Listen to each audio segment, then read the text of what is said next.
Hello everyone. Today new topic है Gibbs energy and spontaneity.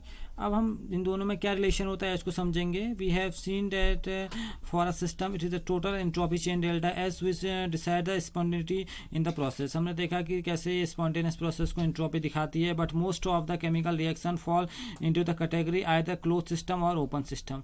बहुत सारी कैटेगरी इसके अंदर क्या होती हैं, गिरती हैं, चाहे क्लोज सिस्टम हो चाहे ओपन सिस्टम हो। Therefore for most of the chemical reaction there are change in both enthalpy and entropy. आप देखेंगे तो बहुत सारी चीज़ों में चेंज आता है, केमिकल रिएक्शन में इंथैल्पी में भी चेंज आता है, एंट्रोपी में भी चेंज आता है। It is clear from the discussion in previous section that neither decrease in enthalpy nor increase in entropy alone can determine the direction of spontaneous change for this system। ये कह रहा है इस section में हम यही चीज़ पढ़ने वाले हैं। अगर हम डिक्रीज ना करें इंथैल्पी को और ना ही इंट्रोपी को अगर हम इंक्रीज करें तो हम कैसे स्पॉन्टेनियस चेंज के सिस्टम के स्पॉन्टेनियस चेंज की बात हम कर सकते हैं, कैसे डिटरमाइन कर सकते हैं। इस सेक्शन में हम उसको डिस्कस करेंगे। For this purpose we define a new thermodynamics friction function. यहाँ पर आपको एक नए थर्मोडायनेमिक फंक्शन को डिस्कस करना होगा। इसे हम कहते हैं गिब्स एनर्जी और गिब्स फंक्शन जी। तो जी इक्वल टू लिखा है, जो रिलेशन होता है एच माइनस टी एस। जी एक एक्सटेंसिव प्रॉपर्टी होती है, गिब्स फंक्शन है। ये एक स्टेट फंक्शन भी है जो इंडिपेंडेंट होता है पाथ से। The change in Gibbs energy for a system, तो सिस्टम की एनर्जी में क्या चेंज आएगा। डेल्टा जी को हम खोल देंगे तो यहाँ पर डेल्टा जी कर देंगे delta H minus T delta S. अब टी डेल्टा है, यहाँ पर कोई एनर्जी डिफरेंस हम लिख दिया, इसको हमने क्या कर दिया, डिफरेंशिएट कर दिया टी एस को। तो पहला क्या आएगा, T delta S minus S delta T. अगर टेम्परेचर को कांस्टेंट करेंगे, टी जीरो कर देंगे, तो डेल्टा जी किसके बराबर आएगा, delta H minus T delta S. Temperature constant करने का मतलब है आपका ये डेल्टा टी क्या हो जाएगा, जीरो हो जाएगा। तो सिर्फ आपका ये इतनी क्वांटिटी बचेगी। ये डिफरेंशिएट कर रखा है, डी के रेस्पेक्ट में डिफरेंशिएट करेंगे तो क्या होगा, T D S minus S delta T.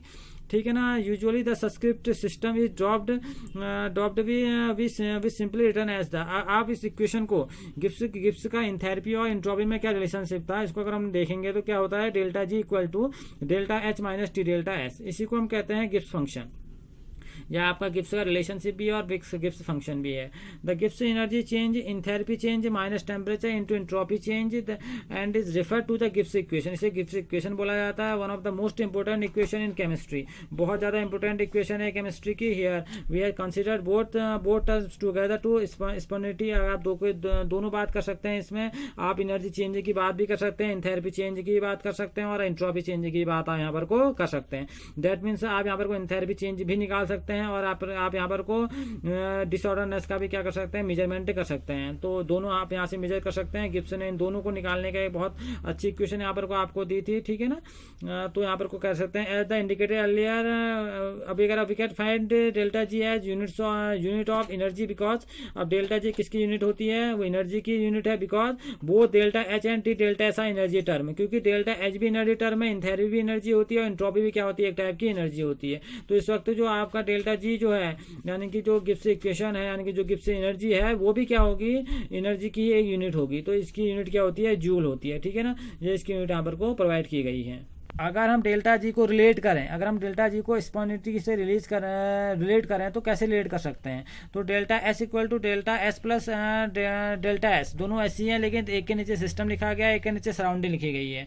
ठीक है ना। If you system in a thermal equilibrium, अगर सिस्टम इक्विलिब्रियम की पोजीशन में सराउंडिंग के साथ, then the temperature of the surrounding is same. तो टेम्परेचर क्या होगा, वो सराउंडिंग का जितना सराउंडिंग का होगा उतना क्या होगा, आपका सिस्टम का भी होगा, क्योंकि पोजीशन क्या है, इक्विलिब्रियम की है। तो बोलेंगे the temperature of the surrounding is the same as that the system also increase in enthalpy of the surrounding equal to the decrease in the enthalpy of system। और जो इंक्रीज ऑफ इंथैल्पी होगी surrounding की, वो enthalpy of system की जितनी decrease हो रही होगी, दोनों क्या होंगी, इक्वल होंगी। Therefore the entropy change of the surrounding entropy change को कैसे बोलेंगे आप, delta S surrounding equal to क्या होगा, डेल्टा एच अपॉन टी। ठीक है ना। और ये किसके बराबर होगी, minus delta H upon T. देखिए यहाँ पर को क्या लिखी गई है, सराउंडिंग की पॉजिटिव में होती है और सिस्टम की किस में होगी, निगेटिव में होगी। तो ये निगेटिव में लिखा गया क्योंकि यहाँ पर क्या हो रही है, इंथैल्पी सराउंडिंग की इंक्रीज हो रही है पॉजिटिव में और इंथैल्पी सिस्टम की क्या हो रही है, डिक्रीज हो रही है। तो यहाँ पर क्या हो गया, माइनस का हो गया। ठीक है ना। अब इसको उठा के रख दीजिए आप ऊपर, एस टोटल के यहाँ पर को रख दीजिए। तो S total delta S system, ठीक है। और जहाँ पर को सराउंडिंग, यहाँ पर क्या लिख देंगे आप, सिस्टम ही को लिख दीजिए delta H T upon T. ये क्या हो जाएगा, आपका सिस्टम। तो दोनों सिस्टम में आ गए हैं। इक्वेशन को थोड़ा सा सही कर लीजिए। तो यहाँ को टी यहाँ पहुंच जाएगा तो क्या होगा, टी डेल्टा एस और क्या हो जाएगा, equal to T delta S system minus क्या हो जाएगा, डेल्टा एच सिस्टम, ठीक है ना। फॉर स्पॉन्टेनियस प्रोसेस आप जानते हैं स्पॉन्टेनियस प्रोसेस के लिए आपने पढ़ा था लास्ट लेक्चर में डेल्टा एस की वैल्यू ग्रेटर देन 0 होनी चाहिए। तो जहां पर को आपका अगर डेल्टा एस की वैल्यू ग्रेटर देन 0 है तो क्या हो जाएगा, टी डेल्टा एस, इसकी value T delta S system minus delta H system is greater than 0, ठीक है ना। अगर ये 0 से ज्यादा है, ठीक है ना, थोड़ा सा इसको सही कर दीजिए, माइनस को बाहर कर लेंगे तो क्या हो जाएगा, delta H minus T delta S is greater than 0। अब इस इक्वेशन का यूज करेंगे तो हम क्या लिख सकते हैं, इसकी वैल्यू किसके बराबर आएगी, आपने पढ़ा था अब delta H minus T delta H की वैल्यू किसके बराबर थी, डेल्टा जी के बराबर थी। तो minus delta G equal is greater than 0, ठीक है ना। तो डेल्टा जी की वैल्यू भी क्या होगी, 0 से ज्यादा हो गई। तो हम डेल्टा जी इक्वल टू क्या लिख सकते हैं, delta H minus T delta is less than 0, क्योंकि माइनस डेल्टा जी की वैल्यू क्या है, ग्रेटर देन 0 है। तो डेल्टा जी की वैल्यू क्या होगी, लेस देन क्या होगी, 0 होगी, ठीक है ना।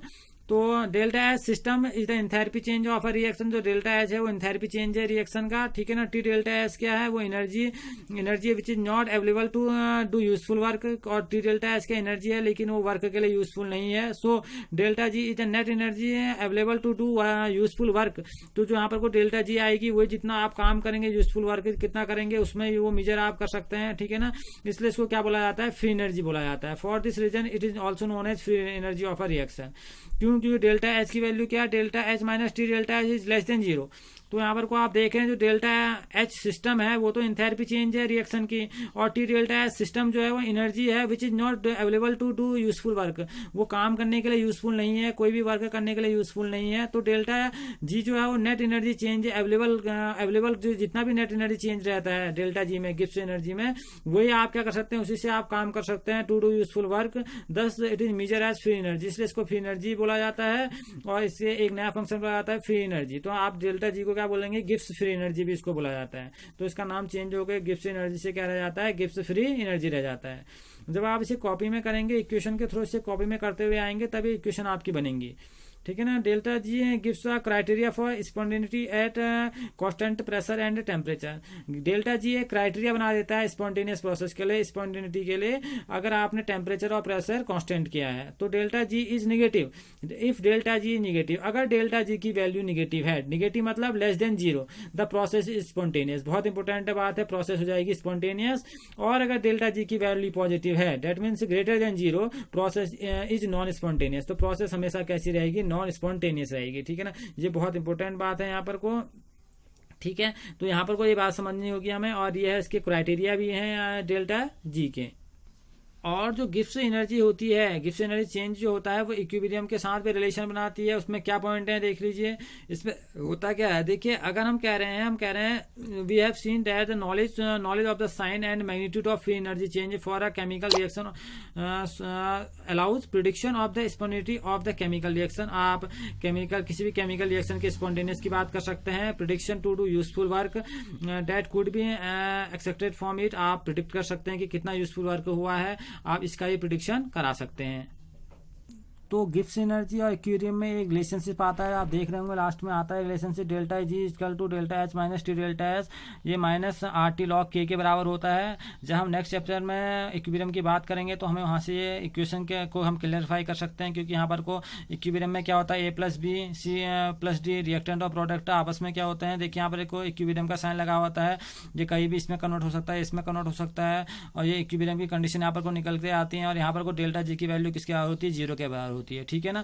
और इनके बीच में जो रिलेशनशिप निकल के आता है वो आता है delta G equal to delta H minus T delta H, वो किसके बराबर होता है, माइनस आर टी लॉग के बराबर होता है। डेल्टा जी स्टैंडर्ड की बात यहाँ पर होगी, डेल्टा जी नॉट की बात हो रही है, ठीक है ना। तो ये स्ट्रॉन्गली कह रहा है for strongly endothermal reaction the value delta naught is large and positive. Delta जो रिएक्शन एंथैल्पी होती है वो लार्ज और पॉजिटिव होती है, ठीक है ना। और जो इन केस में जो वैल्यू होती है के की वो मच स्मॉलर देन 1 से कम होती है, ठीक। तो इसमें कुछ कंडीशन यहाँ पर को प्रोवाइड की गई हैं, और ये कंडीशन आपने पढ़नी है। अगर आप देख रहे हैं in case of exothermic delta H is large and negative, delta H large और नेगेटिव हो जाएगा, और delta G not is likely to be large and negative 2, और डेल्टा जी भी लार्ज और नेगेटिव हो जाएगा, ठीक है ना। और के की वैल्यू क्या हो जाएगी, 1 से ज़्यादा हो जाएगी, 1 से ज़्यादा हो जाएगी। इसमें कुछ कंडीशन दी गई है, इनके बीच में जो रिलेशन होते हैं। तो यहाँ पर को आप डेल्टा जी नॉट स्टैंडर्ड की बात कर सकते हैं, नॉट की बात यहाँ पर वो कर सकते हैं आप, ठीक है। यहाँ पर को आपके इक्विलिब्रियम कांस्टेंट की बात कर सकते हैं। तो इनके बीच में ये रिलेशनशिप है। ये था हमारा लास्ट टॉपिक, ठीक है ना। इसको पढ़िए एक बार, खुद से करने की कोशिश कीजिए, तब ये टॉपिक बनेंगे। Okay, thank you.